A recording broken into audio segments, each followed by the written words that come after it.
मन का नियंत्रण। एक शिष्य ने पूछा, भगवान, हमारा मन भटकता रहता है, हम उसे कैसे काबू में करें? बुद्ध मुस्कुराए और बोले, आओ, मैं तुम्हें एक प्रयोग करके दिखाता हूं। फुटेज। बुद्ध नदी के किनारे एक कटोरा पानी लेकर खड़े हैं। वे कटोरे में मिट्टी डालते हैं, जिससे पानी गंदा हो जाता है। बुद्ध बोले, अब इस पानी को साफ करने के लिए तुम क्या करोगे? शिष्य ने कहा, मैं इसे हिलाकर देखूंगा या फिर इसे बाहर फेंक दूंगा।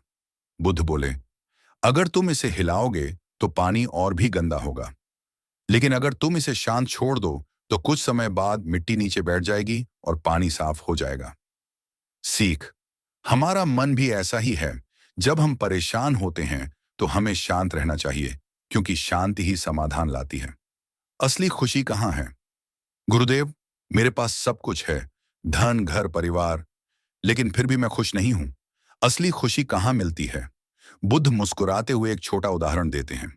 फुटेज। बुद्ध एक आदमी को एक कटोरा देते हैं और उसमें एक मीठा पदार्थ डालते हैं। फिर उसमें थोड़ा नमक डालते हैं। व्यक्ति ने कटोरे का स्वाद लिया और कहा, अब यह कड़वा हो गया है। बुद्ध ने कहा, अब इसी नमक को नदी में डाल दो और पानी पीकर देखो। व्यक्ति ने पानी पिया और बोला, यह तो मीठा है, कड़वाहट गायब हो गई। बुद्ध ने समझाया, जीवन में दुख नमक की तरह है। अगर तुम इसे अपने छोटे मन कटोरे में रखोगे तो वह तुम्हें परेशान करेगा, लेकिन अगर तुम अपने मन को बड़ा बना लोगे, नदी की तरह, तो कोई भी दुख तुम्हें हिला नहीं सकेगा। सीख। अगर तुम खुश रहना चाहते हो तो अपने मन को विशाल बनाओ, समस्याओं को छोटे मत बनाओ, खुद को बड़ा बनाओ। नकारात्मकता से कैसे बचें?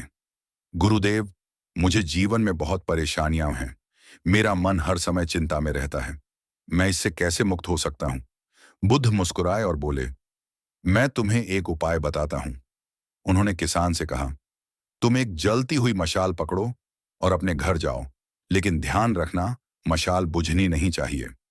किसान ने मशाल पकड़ ली और घर जाने लगा, लेकिन जैसे जैसे वह चला, हवा चलने लगी। वह मशाल को बचाने में इतना व्यस्त हो गया कि उसे बाकी किसी चीज का ध्यान ही नहीं रहा। जब वह बुद्ध के पास वापस आया तो बुद्ध ने पूछा, क्या तुम्हें रास्ते में किसी ने अपमानित किया?